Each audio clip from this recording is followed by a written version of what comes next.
Hello, I'm Michael Glass from michaelglass.com, where we focus on making informed decisions about our financial future. This is our forex technical analysis trading plan for the pound dollar, the euro dollar, and the dollar franc. Before we pull up our video, we always want to start off our disclosures. Any symbols you see today should not be inferred as a trading recommendation. No matter what form of investing you choose, stock, forex, futures, options, they all have a level of risk associated with them. You can lose all of your money. Any strategy we show today are for informational purposes only. Future results are not guaranteed.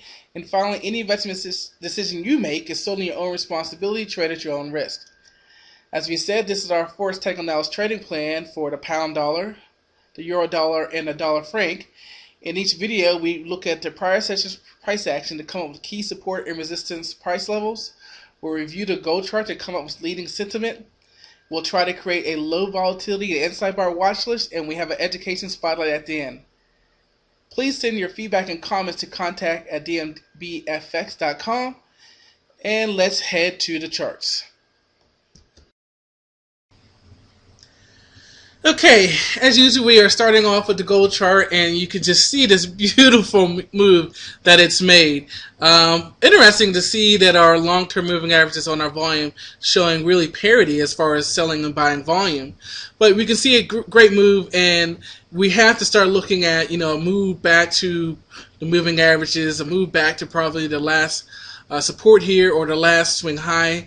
And what also kind of gives us that impression is, even though we made these moves, you can see Thursday was a lot of consolidation. We came down, just touched oversold and shot up, but now we are overbought in this range, and so either we're going to chop around in this 1592 down to 1580 price level, but we probably, because we're in the overbought range, we're at the top of the range, there is a move back again to a probability to move back towards parity. So with the strong gold, we go look at what's going on with some of our dollar currency pairs. We start off with the pound dollar, and we can see the move that it's made as the dollar has weakened, and we have seen two things. First, on these last 2 days here, we saw the dollar take control and then fall right off. We can see both the dollar and the pound both showing weakness. They're both below zero, and that kind of leads towards our parity here on our hourly time frame, where we're just kind of chopped to the side. And this is why this is probably going to be in our low volatility watch list as we move to the side. But where are we? We're at above our long-term moving average. We're in a selling zone area. And so we need our probability indicator to start getting up into the more likelihood of some type of a reversal before we look for that push back to the middle. But in the end, what we're seeing is weakness in both the dollar and the pound. The dollar is in control, but they're both below zero, and thus we're seeing a little parity. Switching to the euro dollar, and we're going to see a little bit of the same thing. Lighter volume, selling volume in control. We can see the euro making the bigger move down, and then in comparison, the dollar is showing weakness, but it's still just a little bit above its long time moving average.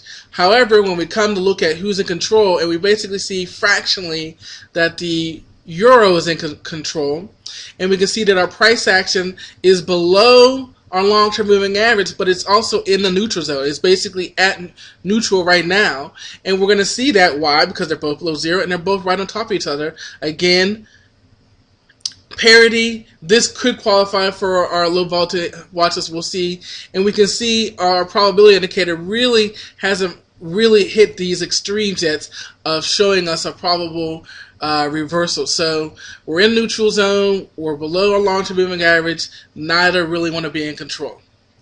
We finish off with the pound franc, and here we can see on the daily our range that we've been in for a while. We pushed out of that on Wednesday, made an inside bar, and now potentially we're either going to make a move up or we're going to push lower. We see light volume even on our push down, selling volume still in control. But why is that? Why do we tank? We can see that the Frank has taken control. We on our inside bar time frame, we probably got this move in here, and now they're coming back to meet each other. They're converging and trying to meet each other, but we're way off our long-term moving average below it. We're in a buying zone area, and so as we're making our inside bar, maybe this is going to be a move to the high. What we really need is we just about hit it. Not yet, though, but we're trying to get our probability indicator to get more into our probability of moving back towards parity. One of the things we saw from Friday is indecision and parity, and so we do have a couple candidates for our low volatility inside bar watch list. We're going to watch the dollar franc, the dollar yen, the pound yen, and on the inside bar watch list, we're also going to be watching the dollar franc, the dollar yen, and the pound yen. So as we kind of wrap up our discussion over high probability trading, what separates winning traders and losing traders, we're going to finish off with the ability to distinguish between high risk and low risk trades. And this really goes with what we talked about the last time about understanding the playing field. And we all have trading setups that we're watching, but there are times when the trading setups are good and they're valid, and there's times when those same setups are now higher risk. Are you trading with the trend? Are you trading against the trend? Are you trading into support and resistance? Are you trading at an economic release? Understanding this and where these things take place is what separates winning traders and losing traders. They're not trading against the momentum. They're trading with momentum. They're not trading in high-risk situations. They're waiting for their setups to be defined, for them to be confirmed, and thus making them lower risk versus high risk. Which is what we're all about here at dmbfx.com.